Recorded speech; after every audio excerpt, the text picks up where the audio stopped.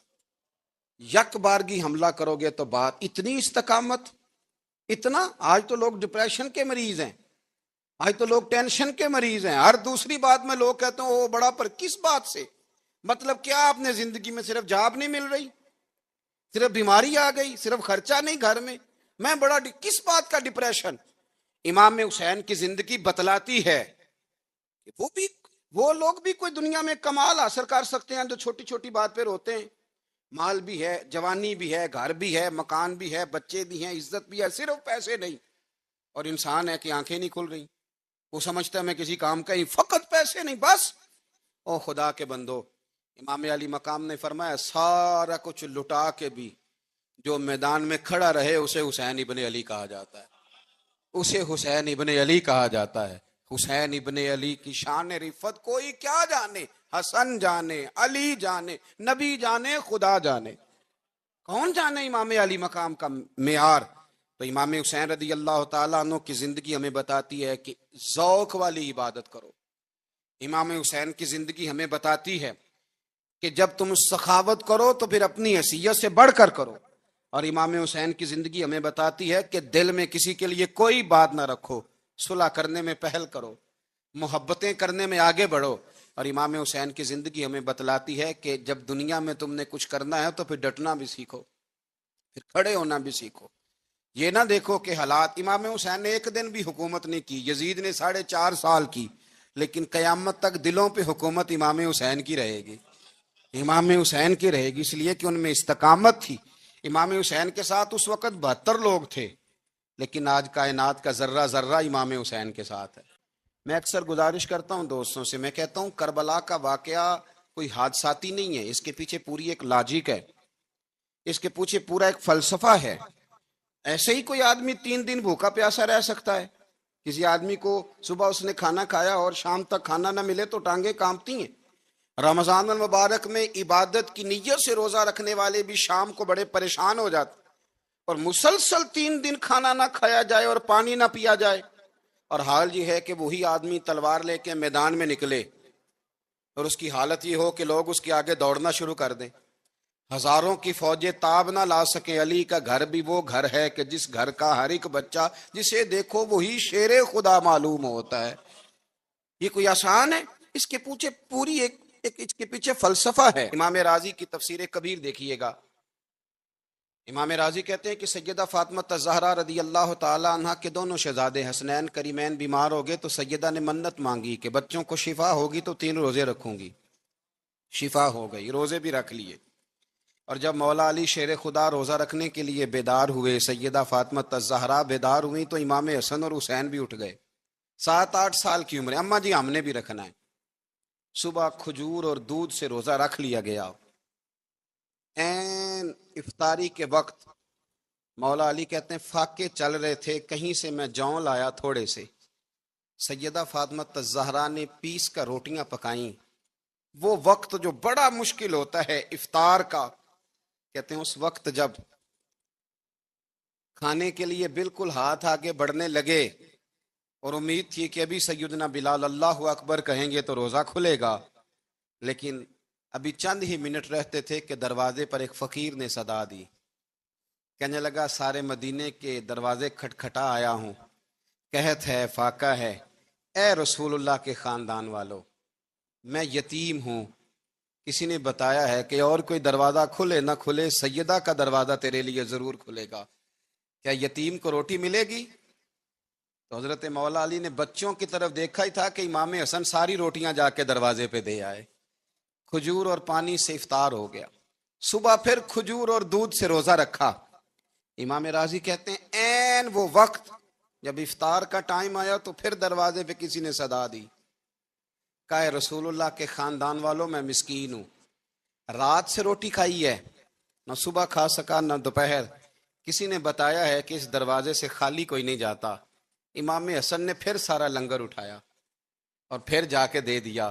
تیسرا دن پھر ہوا، مجھے لگتا ہے کہ جب افطار کا ٹائم آیا ہوگا نا تو یہ خود ہی سارے دروازے پہ دیکھتے ہوں گے، یہ کوئی آیا نہیں لینے والا ابھی تک، لگتا ہے کہ نظریں دروازے پہ تھیں۔ این افطار کے وقت 3 روٹیاں جب جوں کی پک کے آئی، ایک بھکاری نے صدا دی، کہنے لگا میں قیدی ہوں، آج ہی قید سے رہائی ملی ہے، پہلے دن کسی کے دروازے پہ صدا ملی ہے، دی ہے روٹی ملے گی۔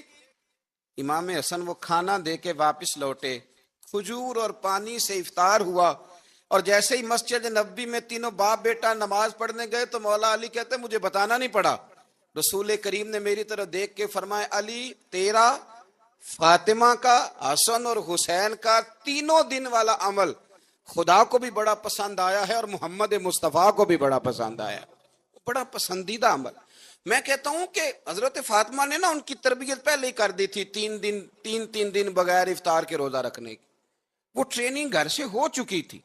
اب میدان کربلا میں 3 دن بھوکا پیاسا رہنا ان کے لیے مشکل نہیں تھا، وہ تو ان بچوں کے لیے مشکل ہوتا ہے جو کھانا دیر سے پکنے سے برتن توڑنے شروع کر دیتے، وہ بچے بلیک میل ہوتے ہیں جن کو ایک وقت ان کے پسند کا کھانا نہ ملے تو وہ گھر میں جو ہے وہ ادھم شروع کر دیتے ہیں، جن کی ماں نے عادت ڈالی ہو کہ بیٹا 3 دن بھوکے پیاسا رہنا ہوا تو رہ لینا، لیکن کسی بھی باطل کے ساتھ کمپرومائز نہ کرنا، ان کے لیے اتنا مشکل نہیں تھا۔ ان کی تربیت ہوئی، ان کی ٹریننگ ہوئی، پھر اللہ نے ان کی سیرت میں رنگ بھرے، ان کے کردار میں حسن آیا، وقار آیا۔ حضرت امیر معاویہ رضی اللہ تعالیٰ عنہ نے ایک شخص کو بھیجا مدینہ منورہ شام سے، تو اس نے کہا میں نے امام حسین سے ملنا ہے، تعارف کیا ہے؟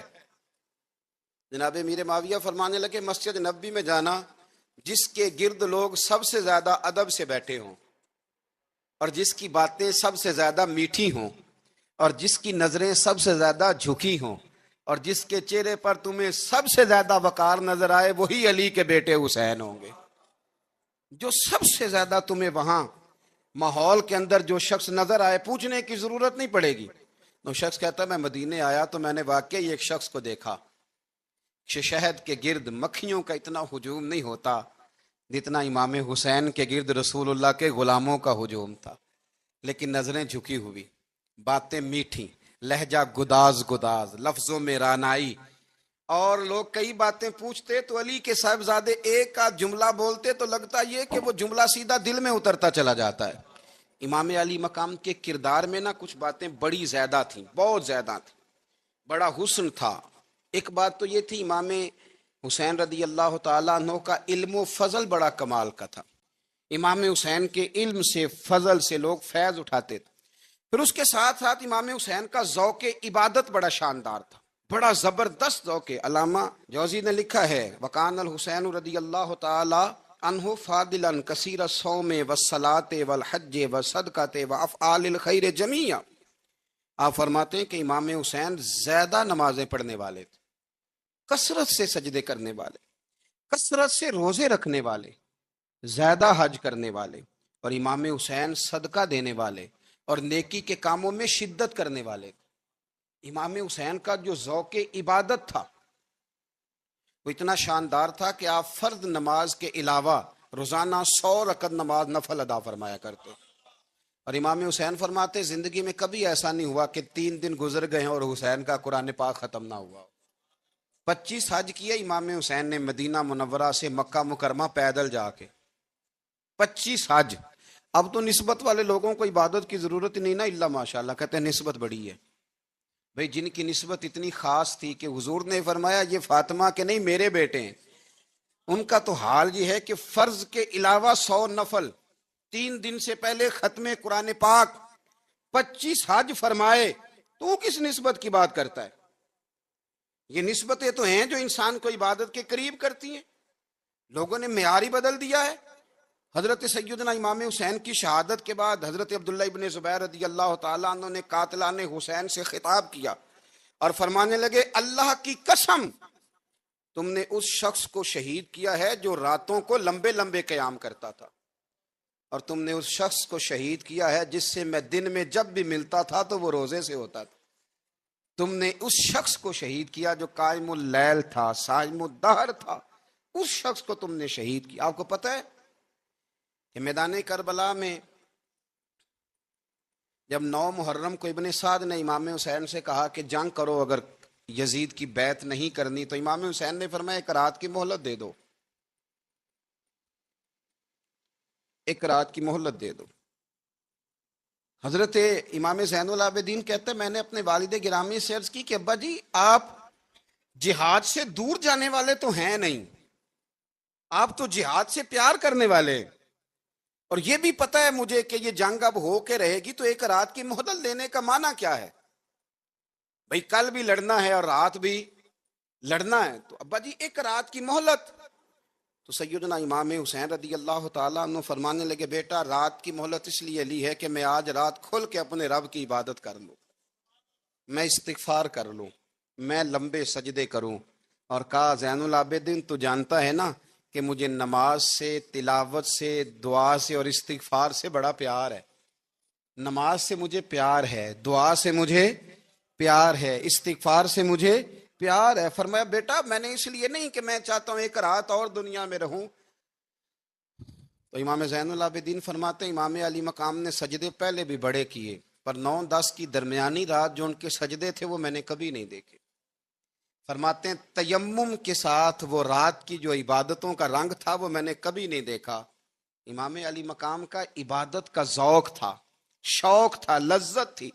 آپ یقین کریں ایسے ایسے عجیب بہانے ہم لوگوں کہتے ہیں میرا نماز میں دل نہیں لگتا، تو میں کہتا ہوں تیرا گپ شپ میں کس طرح لگتا ہے، تیرا موبائل پہ کیسے لگتا ہے بھائی؟ یہ تو بھائی ذوق کی بات ہے۔ امام حسین کہتے ہیں مجھے قرآن پاک سے پیار ہے، مجھے تلاوت سے پیار ہے، مجھے دعا سے پیار ہے، مجھے استغفار سے پیار۔ بھائی جس کو جس چیز سے پیار ہوگا دل لگ جائے گا۔ ہم نے کبھی پیار کیا ہی نہیں اس سے، جن چیزوں سے پیار ہے وہاں دل لگ جاتا ہے۔